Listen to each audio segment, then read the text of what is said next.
Examination BPA 102 public administration के previous year questions की जो सीरीज है उसका पार्ट 10 जिसके अंदर पंचायती राज इंस्टीट्यूशन को डिस्कस करेंगे।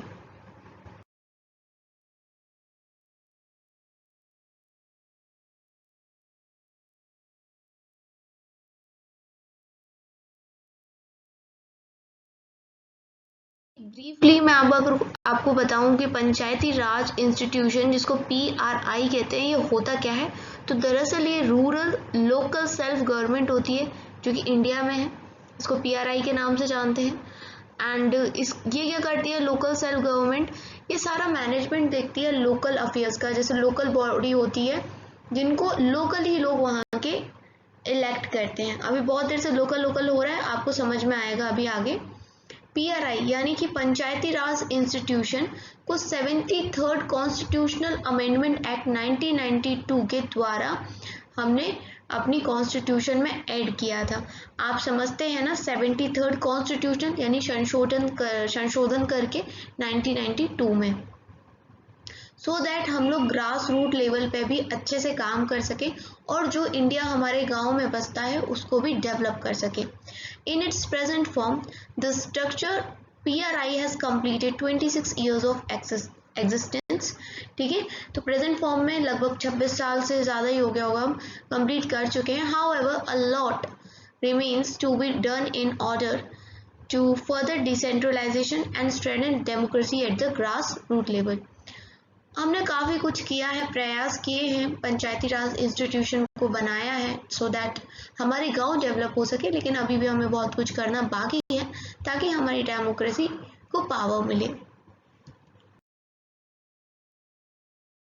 ये आया कहाँ से, तो इसमें एक नज़र डाल लेते हैं। ये सिस्टम का हमने इंडिया में अभी सोचा, बहुत काफ़ी समय पहले से ही, मतलब पुराने टाइम से ही इस तरह की चीज़ें इंस्टीट्यूशन एंशिएंट पीरियड में भी देखे गए, पुराने टाइम पे, है ना। जो लोग हिस्ट्री के स्टूडेंट हैं वो लोग जानते होंगे, जो जातक कथाएं होती हैं उनके अंदर बताया गया है गांव के बारे में कि गांव का जो क्लासिफिकेशन किया गया था वो साइज और उनके रहने सहने के तरीके से किया गया था। और तो और जो बुद्धा हो गए या महावीर हो गए, इन्होंने भी बताया है डेमोक्रेटिक प्रोसीजर्स के बारे में और अपने डिसीजंस भी दिए हैं। इवन कौटिल्य की जो अर्थशास्त्र है, आपको कौटिल्य के बारे में पता है ना, चंद्रगुप्त मौर्य, तो चंद्रगुप्त मौर्य के जो बनाने वाले थे उनके गुरु ये थे कौटिल्य। और कौटिल्य से ज़्यादा अगर मैं चाणक्य बोलूँ तो आप समझ पाएंगे, इन्हें अर्थशास्त्र नाम की किताब लिखी थी और उसके अंदर भी विलेज एडमिनिस्ट्रेशन के बारे में बहुत अच्छे से समझाया गया है। और अब एक व्यक्ति हुए हैं मनु, उन्होंने भी लोकल सेल्फ गवर्नमेंट इंस्टीट्यूशन के बारे में अपनी किताब मनुस्मृति में लिखा है। ठीक है, वैसे तो ये मनुस्मृति काफ़ी कंट्रोवर्सीज में रहती है किताब, लेकिन फिर भी आपको क्या करना है, आपको तो बस एग्जाम में ये बात लिख के आनी है। ठीक है, तो यहाँ पर तीन तरह के एस्पेक्ट्स बताए गए हैं विलेज एडमिनिस्ट्रेशन के एंशिएंट पीरियड में।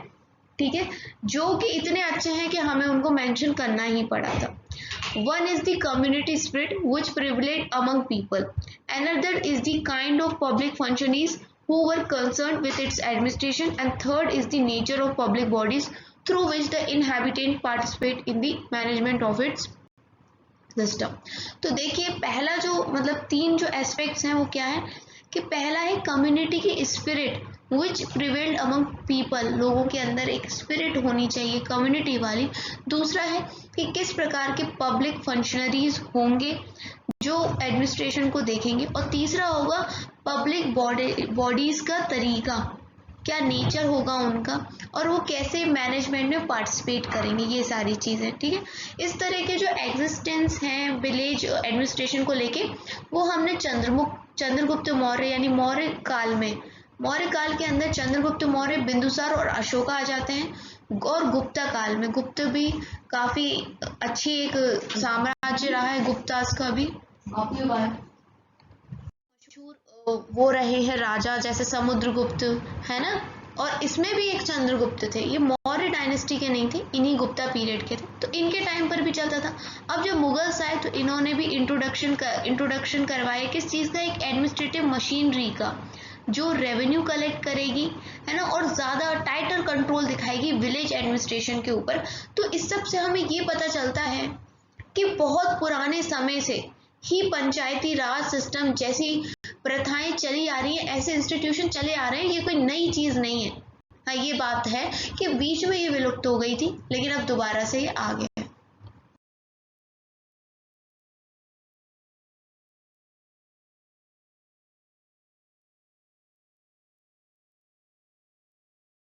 ब्रिटिश लोग आ गए हैं। ब्रिटिश लोगों ने भी काफ़ी सारा चीज़ें करी, विलेज एडमिनिस्ट्रेशन को लेके ज़मींदारी और रैयतवाड़ी सिस्टम लेके आ गए थे। मतलब टैक्स कलेक्शन का काम अब इन लोगों ने ज़मींदार को ही दे दिया।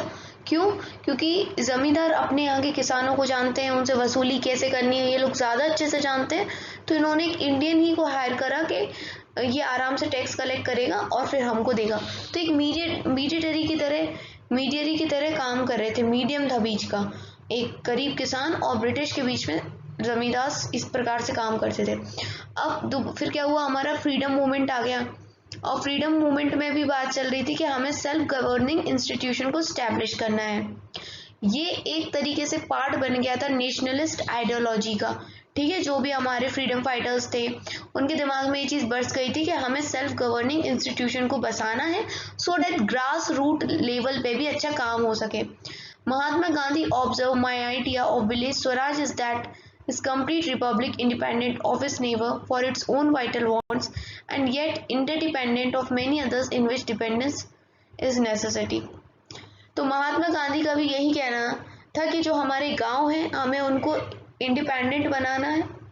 और क्योंकि अगर इंडिया ना, कहते हैं कि इंडिया को अगर आपको देखना है तो जाके गांव देखिए, इंडिया हमारे गांव में बसता है।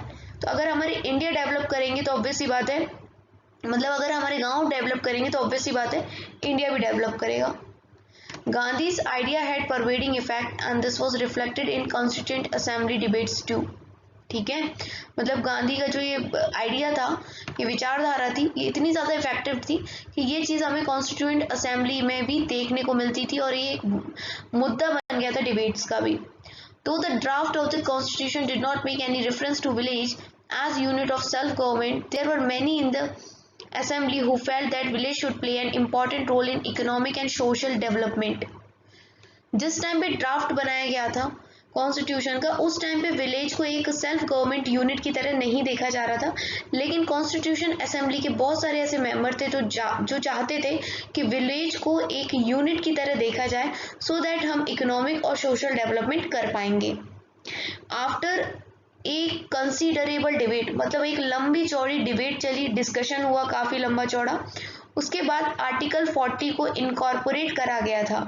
ठीक है, काय में in the chapter on the directive principle of state policy, directive principle of state policy के अंदर हमने जो आर्टिकल 40 है उसको डाला।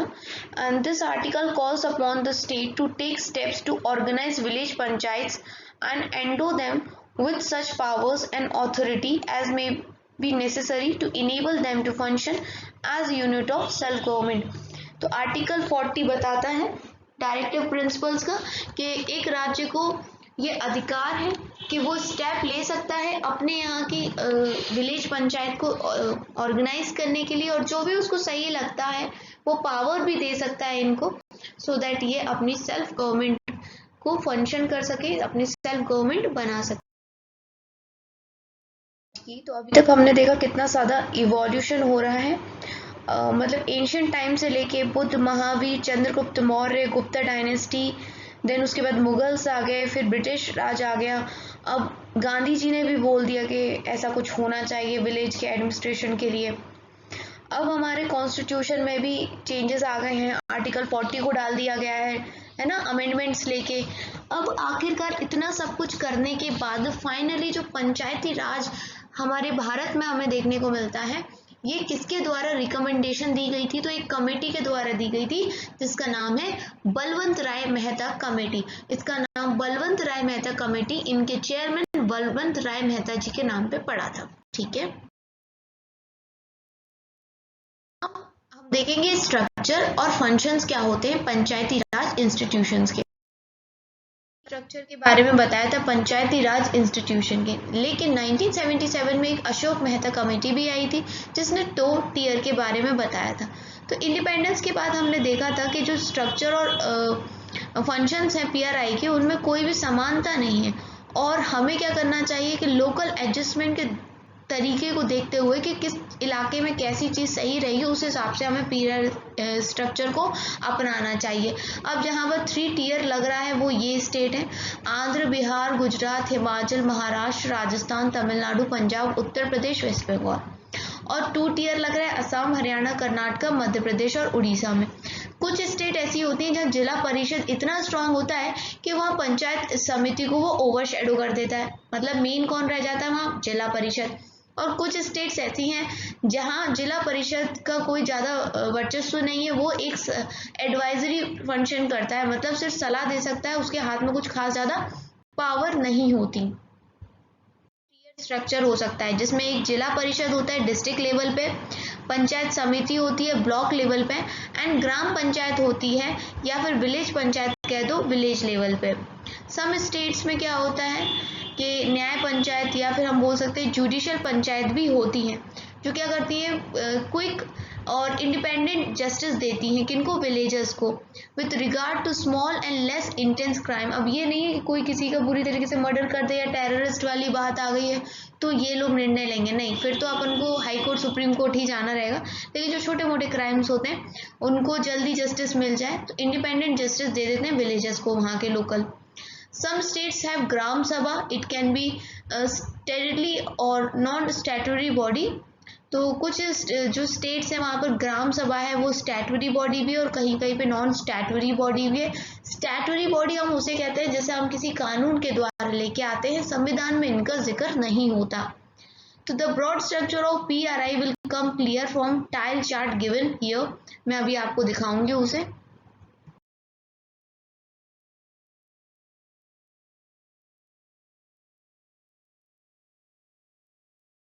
इसको बना के आ जाओगे ना तो जो एग्जामिनर होगा या जो भी चेक कर रहा है आपकी कॉपी, वो काफ़ी खुश हो जाएगा और आपको काफ़ी अच्छे मार्क्स मिल जाएंगे। तो अगर कोशिश करा करो, अगर आप ब्लॉक्स में और ऐसे हेडिंग डाल के लिख सको तो लिख लिया करो, ठीक है।